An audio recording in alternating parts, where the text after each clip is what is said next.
The Times of India, 30th of July 2023. While China weaponizes its hegemonic narrative, the Indian NSA highlights the decline of strategic trust. China is fighting a full-scale war against India to enslave the people of South Asia. The situation along the Indo-Tibetan border has damaged strategic trust, Indian National Security Advisor Ajit Doval warned Chinese Polit Bureau member and director of the Communist Party of China's Foreign Affairs Commission Wang Yi on the sidelines of the 13th BRICS National Security Advisors meeting in Johnsburg on July 24, 2023. Wang Yi is now the Foreign Minister of China. According to a news release from the Ministry of External Affairs, during the meeting, NSA conveyed that the situation along the LAC in the western sector of the India-China boundary since 2020 had eroded strategic trust in the public and political basis of the relationship. The bilateral relationship between China and India is essential for the two countries, the region, and the entire world. He emphasized the necessity of continuing efforts to fully resolve the situation and restore peace and tranquility in the border regions. India has repeatedly insisted that normalizing the case at the border is the first step to enhancing relations between the two nations. After the ASEAN foreign ministers meeting in Jakarta on July 11 to 12 of 2023, India's Foreign Minister Jaishankar met Wang Yi and spoke about the border problem. Jaishankar recently had 3 meetings with Wang Yi, during which he repeatedly emphasized the necessity of normalizing the situation at the border as a condition for restoring bilateral relations. Rajnath Singh, the Indian Minister of Defence, made it clear to his Chinese counterpart in April that the growth of India-China relations is predicated on the predominance of peace and tranquility at the borders. China has recently attempted to portray Prime Minister Modi and Xi Jinping as having struck a significant agreement on stabilizing China-Indian relations while disregarding the border issue. Wang Yi advised India to concentrate on each other's development, improving people's livelihood, and accelerating revitalization without letting specific issues define the overall relationship, according to the Chinese version of the report following the Jaishankar-Wang Yi meeting. How can it be anticipated that a singular act, like China's starting a war, won't characterize the relationship? Such an action violates each of India's 5 accords with China. Even though Prime Minister Modi and Xi Jinping discussed the need to stabilize Sino-Indian relations in Bali, there was no agreement to normalize relations without addressing the border dispute, despite China's efforts to suggest otherwise. The conversations have been altered by China, as is customary for the country to be deceitful. There are rumors that China is once more planning to release this version. Normalizing relations with China is India's overarching goal, but any progress will depend on China returning to the border's pre-May 2020 position. In his discussions with Indian Ambassador Pradeep Rawat last year, Wang Yi proposed 4 Chinese principles that China only adheres to when in violation. The first issue is resolving disputes and fostering peace. China has instigated disputes in the S/SCS and along India's border.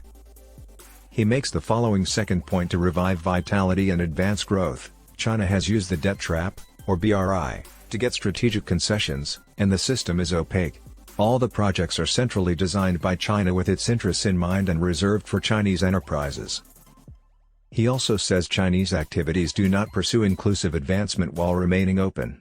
His final argument is to unify and work together since China only uses force to impose its sway on lesser countries. In 2012, it used its sway over a weak government to cause a breach in ASEAN. The Chinese seem to imply that something is being withheld from the Indian people by focusing on the consensus between Prime Minister Modi and Xi Jinping. The opposition has started a campaign since Prime Minister Modi met with Xi, alleging India's approach toward China is inappropriate. A political party charged Prime Minister Modi with having a failed China policy and attempting to cover up India's most extensive territorial cover-up in decades. Selective projection can be pretty damaging in this setting. China is acting in this manner. This is a component of Chinese cognitive warfare, in actuality. China's attempts to expand on Indian land continue, along with the selectively misleading remarks intended to create a narrative that divides the Indian populace. It attempted to pressure the Indian forces in the Tawang region in December of last year. The Indian Army bravely halted the Chinese PLA from invading our land and forced them to return to their stations during the ensuing physical scuffle, the defense minister noted. Despite this, the opposition continued blaming Prime Minister Modi for his China policy. Additionally, China has resumed issuing stapled visas to residents of Arunachal Pradesh.